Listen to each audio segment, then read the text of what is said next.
And welcome to the very first episode of the Sitrep. This is going to be a roll-up of the week. And of course, this is a no tinfoil hat zone. There'll be no crazy talk here, just common sense. First thing we're going to talk about in the roll-up is the Nashville Explosion. Smart dust, if you haven't heard of it. And the new COVID strain. And what's going to happen on January 6th. And last but not least, those crazy New York laws. So let's get started. All right, Nashville Explosion. Facts. What we know. There was a man. There was an RV. There was an explosion. What was his motive? No one really knows. But all this week, the conspiracy theorists just went nuts. I heard everything from air-based laser beams to my personal favorite, a stealth drone that fired a stealth missile. Oddly enough, the feds may be looking at this guy to see if he believed in lizard people. What we really need to do is just stick to the facts. We'll probably never know this guy's motives. We'll just be picking up the pieces. Next, let's talk about something called smart dust. Smart dust, what is it? It's a micro electrical mechanical system. It's technically super AI when they start talking to each other. They don't even need batteries, they use body heat. And it's a sensor the size of dust. But wait, not yet. People kind of went nuts. I saw this posted in a few different places. And the top right hand corner you'll see where the original source came from. The reality is that the bottom right-hand corner is its current state. The top right, they're just RFID chips that have some GPS capabilities. They're not going to be getting blown on you at the local Walmart so that they can track you. At least I hope not.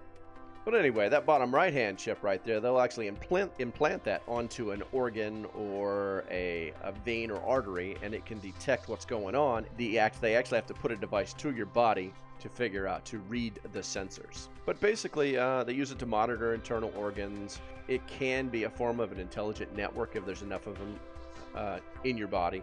And it's likely to be the key to brain-machine interfaces, like people that have their arms blown off. They put these things in the nerve endings of their arms, and now they have a robotic arm. So watch out for those Terminators. Next thing we'll talk about is the new COVID strain.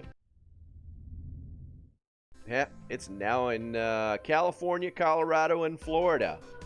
Here's what we know. It's much more contagious. It's about 70% more contagious because it's sticky. Its little prongs just grab on a little bit better, and if you come in contact with it, you're 70% more likely to catch it.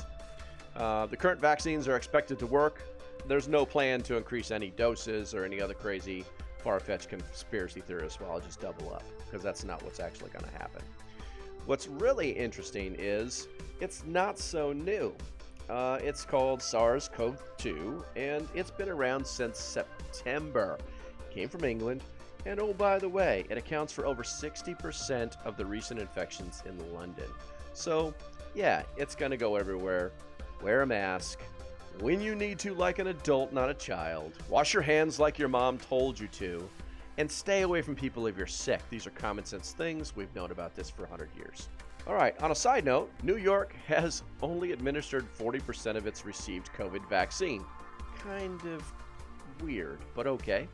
And then, let's see, up to 60% of the U.S. healthcare employees are refusing to take the vaccine. In California alone, they estimate between 30 and 40% of their healthcare employees. But, yeah, that's interesting. Let's go on to January 6th. So, January 6th is going to be a big day for America. They're going to count the electoral votes. That's what Congress is going to do. And there's over 1 million people expected to show up there, regardless of what the left-wing media says. It's not going to be in the thousands. It is going to be monumental. January 6th, what will happen? What will happen is there's going to be a joint session of Congress. And members of Congress will challenge votes. It's sporadic articles here and there, but roughly 30 amongst the House and the Senate are going to, and they only need one from each actually, they are going to contest. What could happen? The vice president could count these could count dueling votes, which means he could accept or count the votes or open the votes that are for the president versus the ones that are not for the president from states that have dueling votes. It's interesting. It probably won't happen, but it could happen. Next thing we're going to talk about are the New York laws. You should be scared to death if you live in New York right now. And here's why. There's 3 laws that they have queued up and ready to go. One is making it illegal to purchase or possess body armor. The other is making it illegal to wear the body armor. And another one where they're going to remove infected people. That's the one that's really scary. Let's go ahead and take a look at those. The first one, illegal to purchase or possess body armor. This is Assembly Bill A352. It has already been pre-filed. It doesn't even have to be vetted. They're just going to put it on the floor and vote on it. If they vote on it and the governor signs it, within 16 days of being signed and becoming law, it goes into effect. This law requires you to give up your body armor if you own it. I don't know how they're going to do that if they don't plan on giving everybody the money back for it. I foresee legal challenges to this, but it's New York. It's very dangerous. The next one, making it illegal to wear body armor. And oh, by the way, I'm showing you pictures of the Honorable Jonathan Jacobson, who is the one who actually submitted this bill. And it does have 4 other people that co-signed on it. You can read the bill. All the links that I use are down below. This is Assembly Bill 353. It's been pre-filed. Same rules are in effect. And this is kind of a catch-22 because under the first bill, if you get caught with body armor, it's a misdemeanor. If you get caught body armor the second time, it's a felony. But if you wear the armor, then that's the first offense, and the second one is a felony. You do the math. The bills are actually in links below if you want to take a look at them. Now, the last one that I want to talk about as far as the New York laws that should scare the crap out of you is removal of infected people.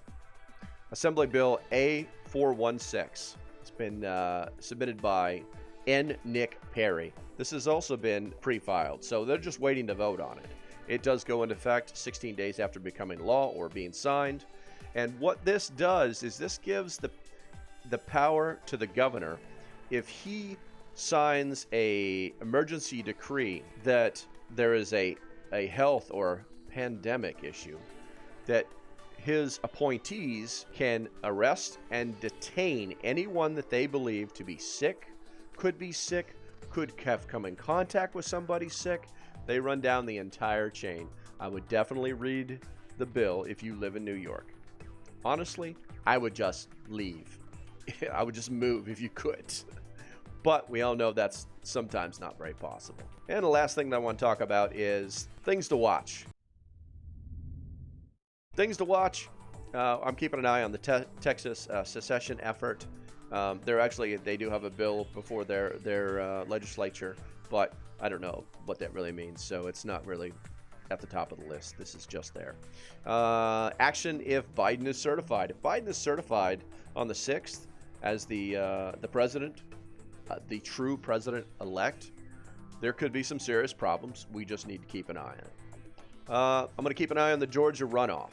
Georgia runoff is key because there's a lot of different things there. It's not as simple as making sure that both of those two people are Republican or Democrat. It's a matter of how that is happening, because up to this point, everything that they've done so far seems to be completely illegitimate, but no one's really saying anything about it. The forensic ballot inspection, that's going to be pretty important, because if they prove that the ballots have been tampered with, then that election is null and void. And then the last thing that caught my eye is, can an employer require you to have a vaccine? Right now, legally, yes. And you can choose to say no, and they'll just choose to fire you if they want to.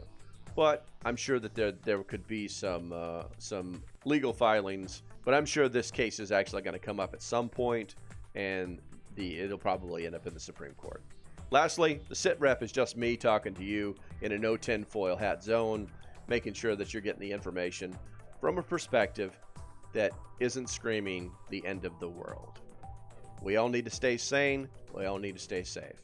Until next time, thanks for watching.